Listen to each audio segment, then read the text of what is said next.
faith draws on many religious sources, welcoming people with different beliefs. We are united by shared values, not by creed or dogma, and you are welcome in this place. Before we begin our service today, I would like to just remind you all that there are announcements available in your order of service. And if you're new to our community, you're also welcome to sign up for our monthly newsletter as well as receiving our weekly e-blast for important announcements and information. And please join us in saying these words together as Owen lights the chalice. We light this chalice with the embers of compassion. We light this chalice with the torch of justice.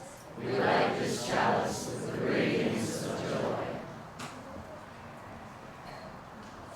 And I'm going to now invite Megan up to the pulpit, and she is going to share a story with us.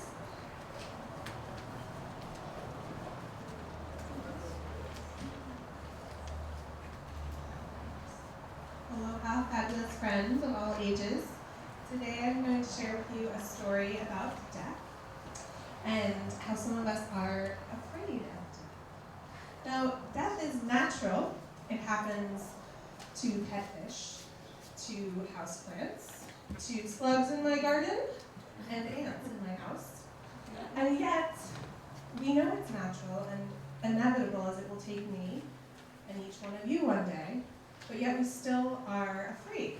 So I wanted to see if we could have a few of our KP maybe help me. Why do you think, if we know it's natural, you might still be afraid? Do you guys have any ideas? Okay. Well, does anyone else maybe have an idea why we might be afraid, even though it's something that's natural and feels inevitable? Oh, you have an idea? We don't want to die. I can understand that. Those slugs in my garden, they sure don't want that. That's true. Any other ideas?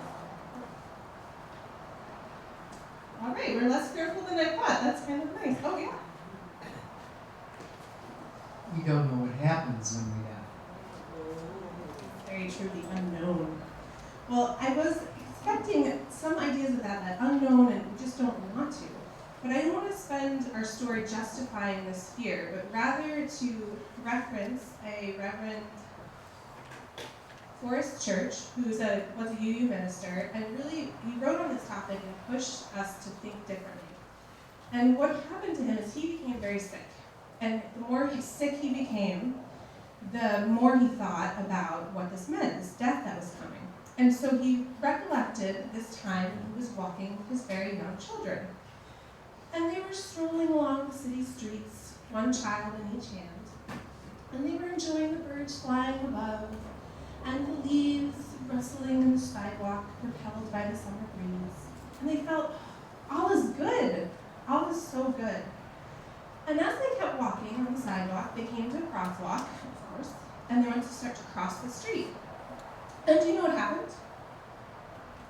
A distracted driver turned right at them. And it was so close. The speed was stupendous, an accident almost automatic.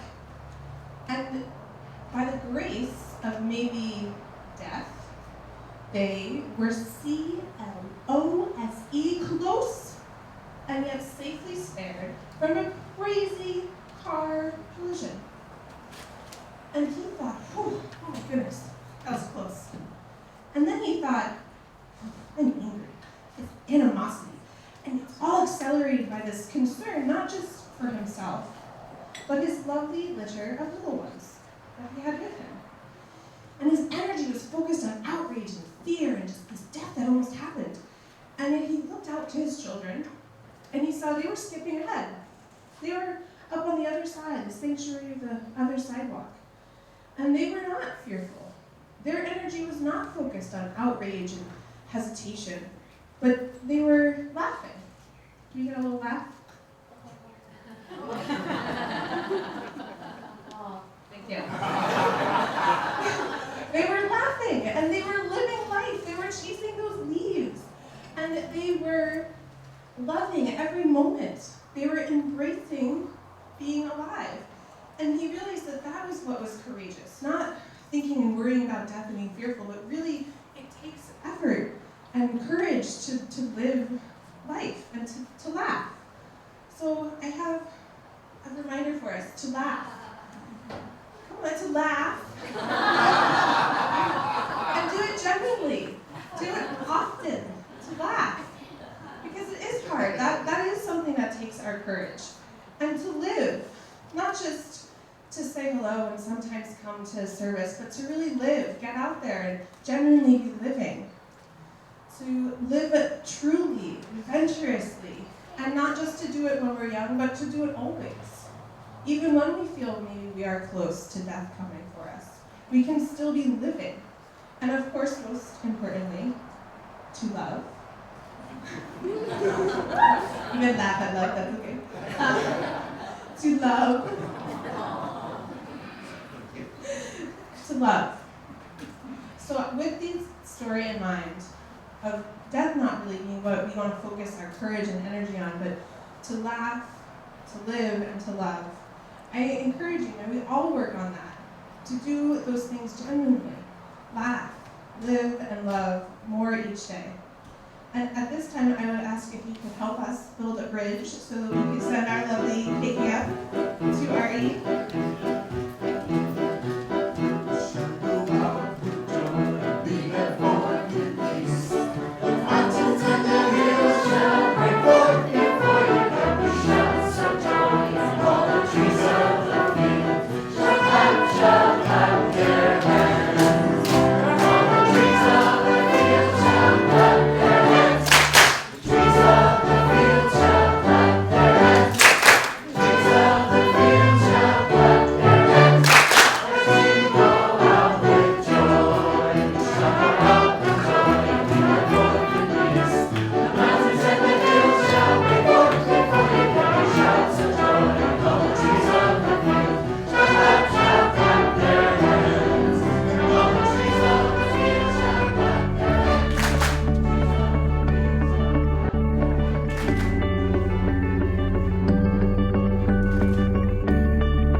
About a subject that is taboo in many circles and in many traditions. But as we all know, we Unitarian Universalists don't shy away from taboos, do we? And so, for the month of August, we will be talking about doubt and fear and everything else in between. And so today, why not just jump right on in to the finality of life, death. And as many of you know, I have been talking a lot recently about what bumper stickers to put on our cars. Remember that? Yeah. And if I were actually to go through with it, there wouldn't be any more room on my bumper. But nonetheless, this morning, I'm actually going to start out with the bumper sticker instead of saving that until the end. How many of you, this one though has already been printed, so it's actually not an original one, but how many of you have seen those that say, there are only two certainties in life, death and taxes? You've seen that, yeah? And we nod to ourselves saying, oh, that's so true. And especially for myself, especially as April 15th rolls along, I think to myself, the only certainty is one, death by taxes. And so, anyway, I'll save that for a future sermon title. Hope I don't get in trouble with the IRS on that one, by the way. Can we edit that out? So today we're going to be talking about the fear of death. And as Megan so skillfully elicited from our congregation, what were some of the things that made us so scared of death? Mike mentioned that we might not know what happens after we die. So this whole question of the afterlife has certainly been on the forefront of most people's minds as they think about death. Or it could be an eternal separation, that somehow the ones we love, we're no longer going to be with them, and we're going to feel isolated and alone because we miss our loved one. So whatever it is that causes us to fear death, we human beings have come up with some kind of coping mechanism to deal with this thing called death. And one of them is actually superstition. So some of us will shy away from talking about it because we're afraid that if we do talk about it, that somehow it's going to come to light. Or we come up with superstitions to say that we can actually avoid death if we, for example, avoided certain numbers.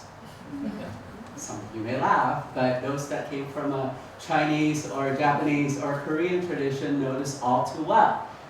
And in our culture, in Mandarin especially, how you say that is sure, and how you say the number 4 is sure.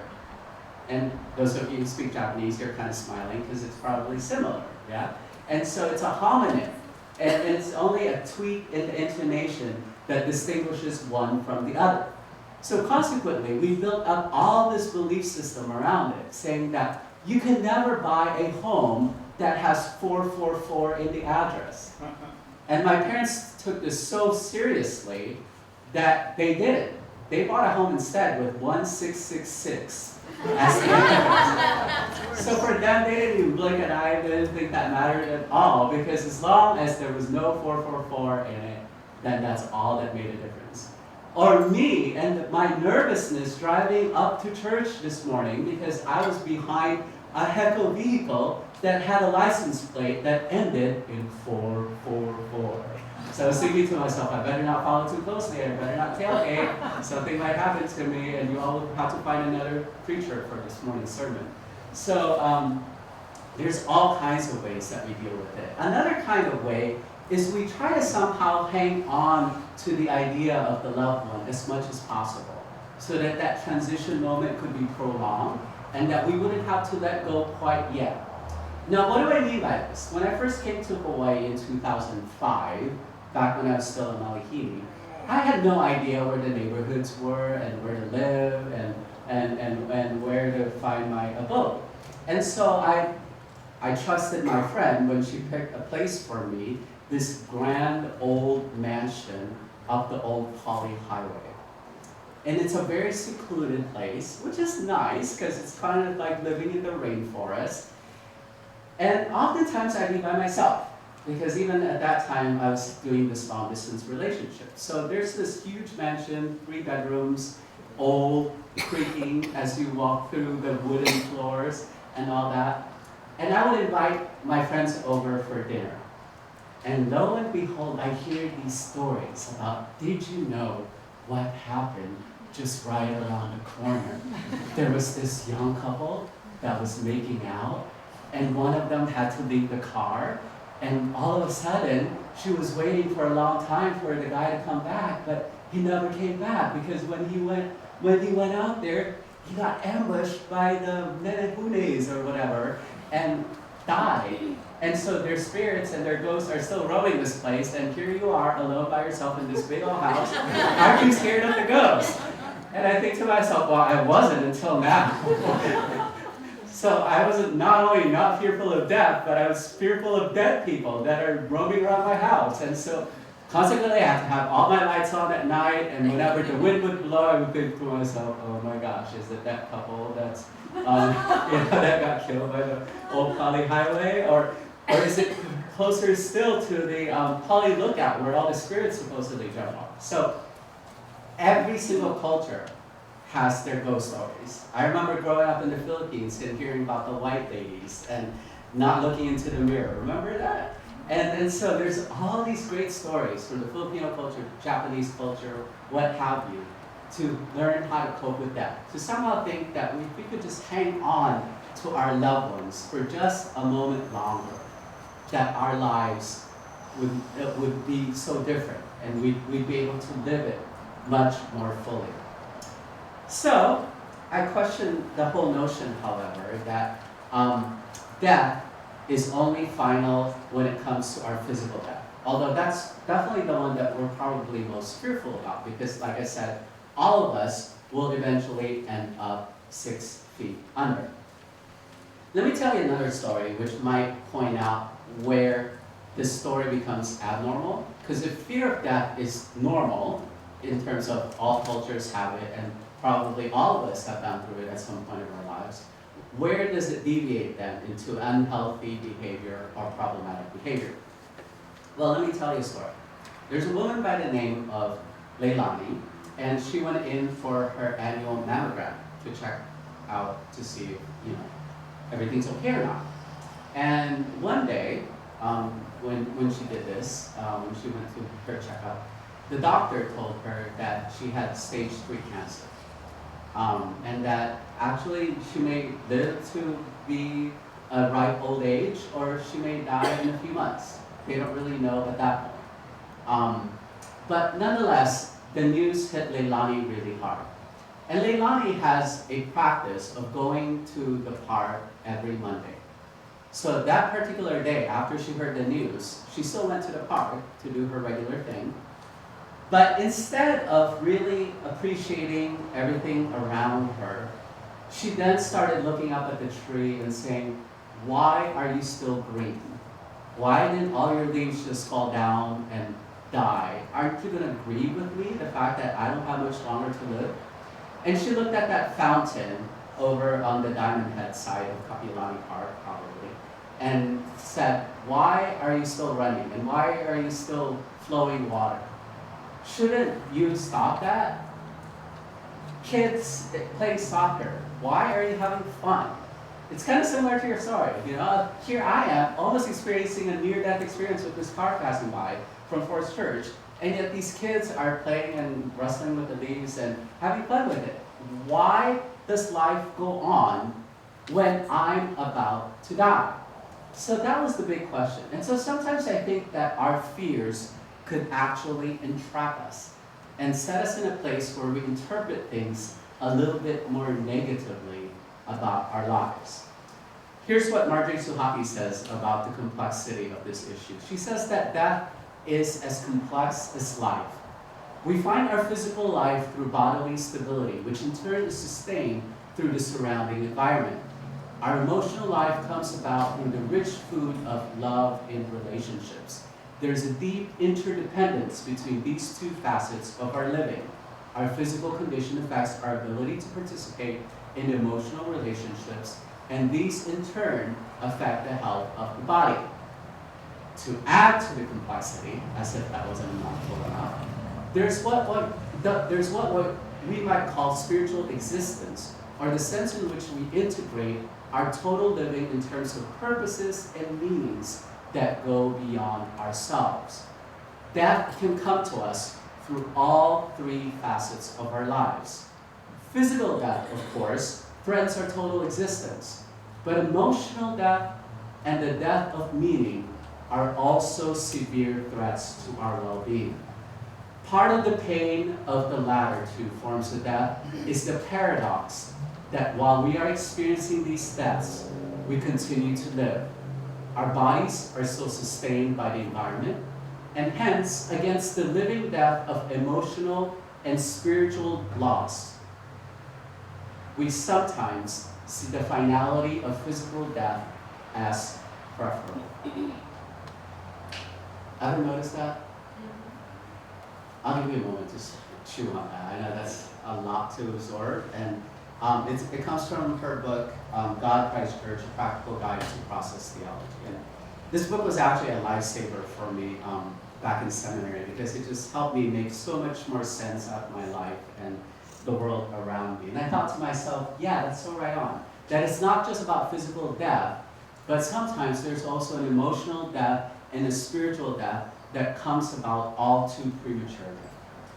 So what do I mean by this? Let me give you an illustration. How many of you have seen a movie that came out about 15 or 16 years ago called What Dreams May Come? Only a few of you. More people saw it in the 9:15 service. But anyway, it's a movie starring Robin Williams. And the reason why this movie is particularly memorable, is that a word, memorable? Memorable for me. Thank you. It sounds good though, doesn't it? That should make it in the dictionary. So I'll go ahead and input it into Wikipedia. But anyway, so what made it memorable for me, and what made me remember the name of the main character, was that it was actually my first date with my partner. And so instead of going to watch this feel-good romantic comedy, we watched this heavy-duty movie called What Dreams May Come. Perhaps that was an indication for, succumbing in a relationship ahead. Anyway, the character's name is Chris Nielsen, and my partner's name is Chris Nelson. So it's off by 1 letter. Yeah? And what happened with Chris Nielsen was that he was happily married to the woman of her dreams. She's beautiful and she's lovely, and they just found each other and fell in love.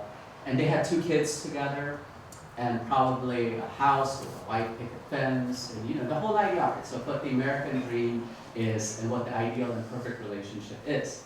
Until one day, when death knocked at the door of this family and took away both children. And so that, of course, was a heavy-duty loss. But eventually, they were able to overcome that grief because they still had each other. So Annie and Chris still had each other, and so they continued to live their lives. Until one day, death came knocking at their door one more time. And guess who they take away this time via car accident? Chris. Chris ends up in heaven, so to speak, and we see this beautiful imagery of beautiful waterfalls and a very surrealistic view of what heaven is like.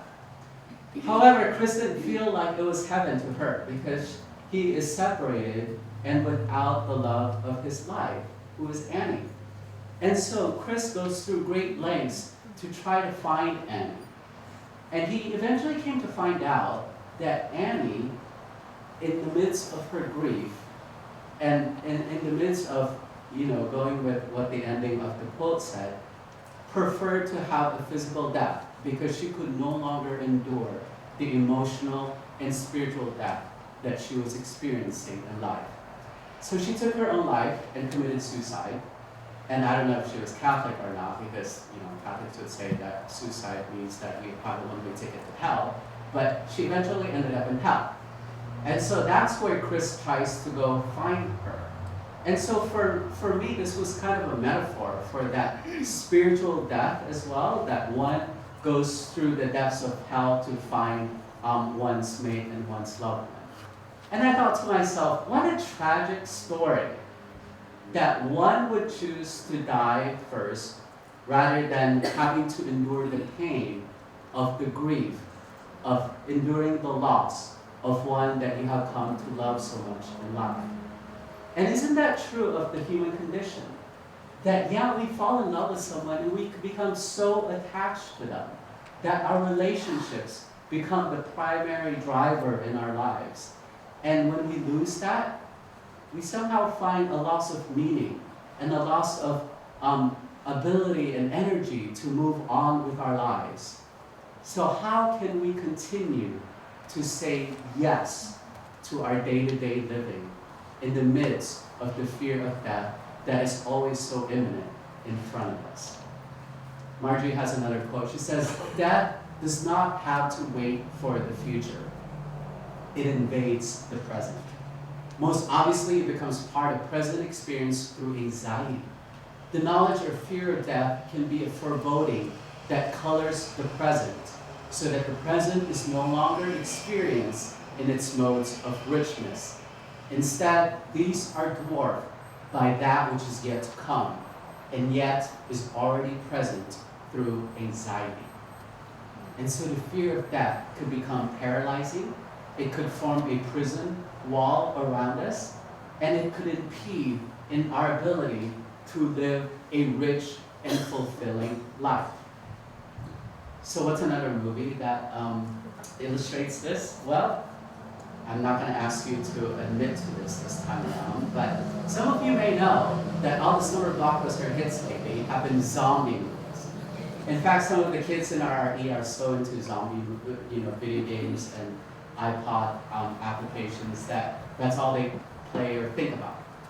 And I happen to have seen one. I didn't pay money, of course, to see it. I was stuck in a plane, I'll have you know, and it was the only thing that was on. And so I was actually watching a movie called Warm Bodies.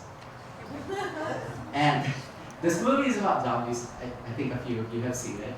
And the whole idea is zombies are actually a metaphor for those who go through life half awake and half dead. So it's kind of like you're stuck in this in-between world where you don't really know what's going on. Perhaps you may know a friend or an acquaintance who walks around like that way. And so the way to break through to these zombies, I hate to give away the end. It's okay. Should I be a spoiler?